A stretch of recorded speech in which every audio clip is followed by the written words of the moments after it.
खबर यह है कि चेयरमैन पाकिस्तान पीपल्स पार्टी बिलावल भुट्टो जरदारी का यह कहना है कि पाकिस्तान मुस्लिम लीग नून और पीपल्स पार्टी के दरमियान मुआहदा तय पा गया। हम विफाक में नून लीग के साथ मिलकर हुकूमत बनाएंगे। मुझे पूरी उम्मीद है कि शहबाज शरीफ जल्द एक बार फिर मुल्क के वजीर आजम मुंतखब हो जाएंगे। पीपल्स पार्टी नून लीग को भरपूर सपोर्ट करेगी। सुन्नी इत्तेहाद कौंसिल के पास अक्सरियत नहीं है। मुल्क से तकसीम और नफरत का खात्मा करेंगे। आसिफ अली जरदारी का यह कहना था कि हमारी जुस्तजू पाकिस्तान और आने वाली नस्लों के लिए है।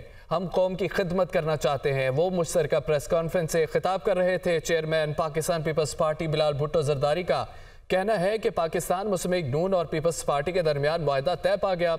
हम विफाक में नून लीग के साथ मिलकर हुकूमत बनाएंगे। मुझे पूरी उम्मीद है कि शहबाज शरीफ जल्द एक बार फिर मुल्क के वजीर आजम मुंतखब हो जाएंगे। पीपल्स पार्टी नून लीग को भरपूर सपोर्ट करेगी। सुन्नी इत्तेहाद कौंसिल के पास अक्सरियत नहीं है। मुल्क से तकसीम और नफरत का खात्मा करेंगे। आसिफ अली जरदारी का यह भी कहना था कि हमारी जुस्तजू पाकिस्तान और आने वाली नस्लों के लिए है। हम कौम की खिदमत करना चाहते हैं। और ख़बर यह है कि चेयरमैन पाकिस्तान पीपल्स पार्टी बिलावल भुट्टो जरदारी का कहना है कि पाकिस्तान मुस्लिम लीग नून और पीपल्स पार्टी के दरमियान मुआहदा तय पा गया है। हम विफाक में नून लीग के साथ मिलकर हुकूमत बनाएंगे। मुझे पूरी उम्मीद है कि शहबाज शरीफ जल्द एक बार फिर मुल्क के वजीर आजम मुंतखब हो जाएंगे। पीपल्स पार्टी नून लीग को भरपूर सपोर्ट करेगी। बिलावल भुट्टो जरदारी और आसिफ अली जरदारी का मजीद क्या कहना था, सुनिए। पाकिस्तान पीपल्स पार्टी और मुस्लिम लीग नवाज के नंबर्स पूरे हो चुके हैं और हुकूमत साजी का अमल पे हम इंशाअल्लाह ताला इस पे अब अमल दरामद करेंगे और हुकूमत बनाने की पोजीशन में है। तो जमात सुन्नी इत्तेहाद काउंसिल के नाम पे नेशनल असेंबली में मौजूद है। उनके पास हुकूमत बनाने के नंबर्स मौजूद नहीं थे। अब पाकिस्तान पीपल्स पार्टी और मुस्लिम लीग नवाज हुकूमत बनाने जा रहे हैं। उम्मीद है कि इंशाअल्लाह ताला जल्द अज जल्द शहबाज शरीफ साहब एक बार फिर मुल्क का वज़ीर आज़म बनेगा। वज़ीर आज़म की इलेक्शन के बाद जो सदर पाकिस्तान का इलेक्शन होने जा रहे हैं उसमें भी हम मुस्लिम लीग नवाज का शुक्रगुजार हैं कि वो पाकिस्तान पीपल्स पार्टी का उम्मीदवार सदर जरदारी साहब का हमायत कर रहे हैं और इंशाअल्लाह ताला प्रेसिडेंसी के लिए, प्रेसिडेंट ऑफ पाकिस्तान के लिए हमारा जॉइंट उम्मीदवार सदर जरदारी होगा। आप दोस्तों को यकीन दिलाना चाहते हैं कि हमारी जुस्तजू जो है वो सिर्फ आपके लिए, पाकिस्तान के लिए और आने वाली नस्लों के लिए। हम मिले भी इसी कॉन्सेप्ट पे हैं कि किसी तरह से पाकिस्तान को मुश्किलों से निकाल के आने वाली नस्लों के लिए इसको कामयाब करें। सदर मुस्लिम लीग नून शहबाज शरीफ का यह कहना है कि आज़ाद कामयाब होने वालों को हुकूमत साजी की दावत दी मगर उनके पास मतलूबा तादाद नहीं। हम नई हुकूमत बनाने की पोजीशन में है। सदारती इलेक्शन में आसिफ अली जरदारी मुश्तरका उम्मीदवार होंगे। मुल्क को बहुत से चैलेंजेस का सामना है। ये इत्तेहाद मुल्क की मईशत को पांव पर खड़ा करेगा। हमें मुल्क के लिए सोचना होगा। ये सफ़र आसान नहीं, कांटों भरा सफ़र है। सदर मुस्लिम लीग नून शहबाज शरीफ का कहना है कि आज़ाद कामयाब होने वालों को हुकूमत साजी की दावत दी मगर उनके पास मतलूबा तादाद नहीं। हम नई हुकूमत बनाने की पोजीशन में है। सदारती इलेक्शन में आसिफ अली जरदारी मुश्तरका उम्मीदवार होंगे। मुल्क को बहुत से चैलेंजेस का सामना है। यह इत्तेहाद मुल्क की मईशत को पांव पर खड़ा करेगा। हमें मुल्क के लिए सोचना होगा। ये सफ़र आसान नहीं, कांटों भरा सफ़र है। वो मुश्तरका प्रेस कॉन्फ्रेंस से खिताब कर रहे थे, आप भी सुनिए। पीपल्स पार्टी के साथ मिलकर हमारे पास मतलूबा तादाद है कि हम अब नई हुकूमत बनाने की पोजीशन में हैं। हमारे पास मतलूबा तादाद है कि हम मुतफ़क्का तौर पर प्रेसिडेंट आसिफ जरदारी साहब को आइंदा का सदर 5 साल के लिए मुंतखब करवाएंगे। आज़ाद मेंबर्स जो जीत के आए हैं उनको ये पैगाम दिया कि अगर वो हुकूमत बना सकते हैं तो बड़े शौक़ से वो बनाएं, कौम को अपनी मेजॉरिटी दिखाएं। हम ना सिर्फ उसको दिल से कबूल करेंगे, उनको मुबारकबाद पेश करेंगे। महंगाई के ख़िलाफ़ जंग करनी है, इस इत्तेहाद ने मईशत को दोबारा अपने पाँव पे खड़ा करना है।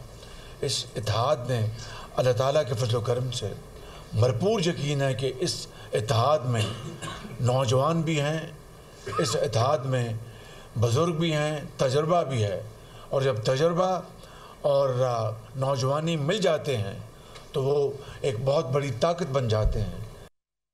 मुस्लिम लीग नून और पीपल्स पार्टी के दरमियान मुआहदा तय पा गया। शहबाज शरीफ वजीर आजम और आसिफ अली जरदारी सदर के मुश्तरका उम्मीदवार होंगे। गवर्नर पंजाब पीपल्स पार्टी से होगा, गवर्नर सिंध मुस्लिम लीग नून से होगा, गवर्नर बलोचिस्तान भी नून लीग से होगा। मुस्लिम लीग नून बलोचिस्तान का कबीना का हिस्सा होगी। पीपल्स पार्टी वफाकी कबीना का हिस्सा नहीं बनेगी। चेयरमैन सेनेट पीपल्स पार्टी से होगा, जबकि स्पीकर कौमी असम्बली नून लीग से होगा। डिप्टी स्पीकर कौमी असम्बली पीपल्स पार्टी और डिप्टी चेयरमैन सेनेट नून लीग से होगा। वजीर आला बलोचिस्तान का ओहदा पीपल्स पार्टी को मिलेगा। खबर आपको दें, मुस्लिम लीग नून और पीपल्स पार्टी के दरमियान मुआहदा तय पा गया। शहबाज शरीफ वजीर आजम जबकि आसिफ अली जरदारी सदर के मुश्तरका उम्मीदवार होंगे। गवर्नर पंजाब पीपल्स पार्टी से होगा, गवर्नर सिंध मुस्लिम लीग नून से होगा, गवर्नर बलोचिस्तान भी नून लीग से होगा।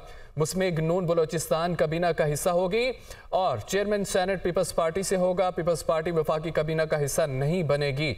स्पीकर कौमी असम्बली नून लीग से होगा, डिप्टी स्पीकर कौमी असम्बली पीपल्स पार्टी और डिप्टी चेयरमैन सेनेट नून लीग से होगा। वज़ीर आला बलोचिस्तान का ओहदा पीपल्स पार्टी को मिलेगा। ज़राए के मुताबिक गवर्नर पंजाब पीपल्स पार्टी से होगा, गवर्नर सिंध मुस्लिम लीग नून से होगा, गवर्नर बलोचिस्तान भी नून लीग से ही होगा। मुस्लिम लीग नून और पीपल्स पार्टी के दरमियान मुआहदा तय पा गया। शहबाज शरीफ वजीर आजम होंगे, आसिफ अली जरदारी सदर के मुश्तरका उम्मीदवार होंगे। गवर्नर पंजाब पीपल्स पार्टी से होगा, गवर्नर सिंध मुस्लिम लीग नून से होगा। मरकजी तर्ज पर बलोचिस्तान में इत्तेहादी मखलूत हुकूमत का हिस्सा होंगे। बलोचिस्तान में BAP भी इत्तेहाद का हिस्सा होगी। स्पीकर बलोचिस्तान BAP होगा, जबकि नवाज शरीफ की हिदायत पर बलोचिस्तान में कौम परस्त जमातों को भी एतमाद में लेने की हिदायत की गई है। मरकज में तर्ज पर बलोचिस्तान में इत्तेहादी मखलूत हुकूमत का हिस्सा होगा। बलोचिस्तान में BAP भी इत्तेहाद का हिस्सा हो गई। स्पीकर बलोचिस्तान BAP से होगा।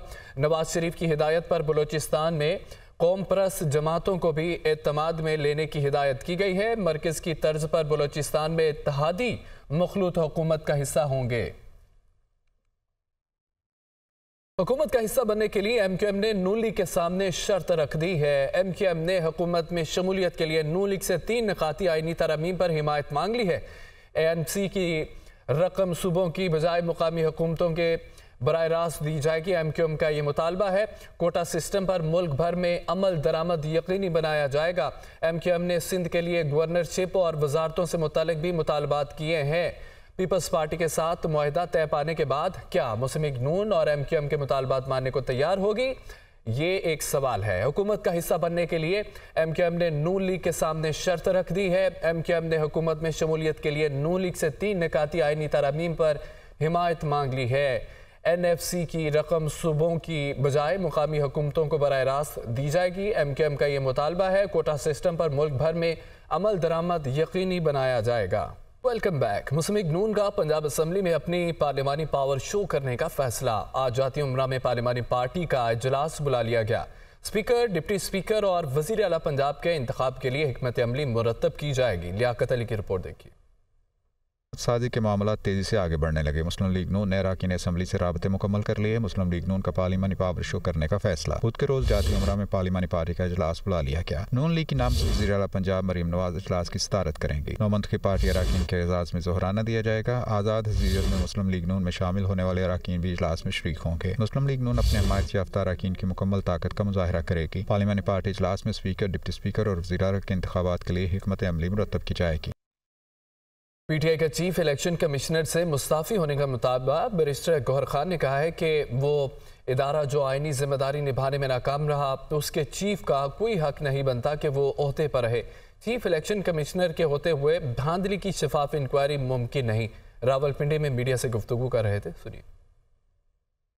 इलेक्शन कमीशन से free, fair and transparent election की हम दरख्वास्त करते रहे, लेकिन अनफॉर्चुनेटली हर step of the way election commission उस जिम्मेदारी निभाने में नाकाम हो चुका है।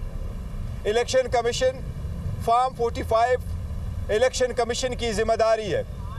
रिटर्निंग अफसरान, डिस्ट्रिक्ट रिटर्निंग अफसरान इलेक्शन कमीशन ने लगवाए। ये इनकी जिम्मेदारी थी कि उसके मुताबिक रिज़ल्ट बनता। अब चूँकि हम मुतालबा करते हैं कि उसके मुताबिक फॉर्म 45 के मुताबिक नतीजा हस हो, लेकिन मौजूदा चीफ इलेक्शन कमिश्नर के साए तले ये आज़ादाना तरीके से नहीं हो सकता। चीफ इलेक्शन कमिश्नर चूँकि मुतनाज़ा हो चुके, वो free, fair and transparent election कराने में नाकाम हो चुके। ये बिल्कुल मुनासिब वक्त है चीफ इलेक्शन कमिश्नर के लिए कि वो अहदे से स्टेप डाउन हो। अगर इतनी बड़ी जिम्मेदारी वो ना निभा सका और उसके होते हुए मैंडेट पे डाका डाला गया, तो इससे और वक्त नहीं हो सकता कि हम मुतालबा करें। लिहाजा आज खान साहब की हिदायत के रोशनी में पाकिस्तान तहरीक इंसाफ मुतालबा करती है इसके रिजिग्नेशन का और फिलफोर करती है।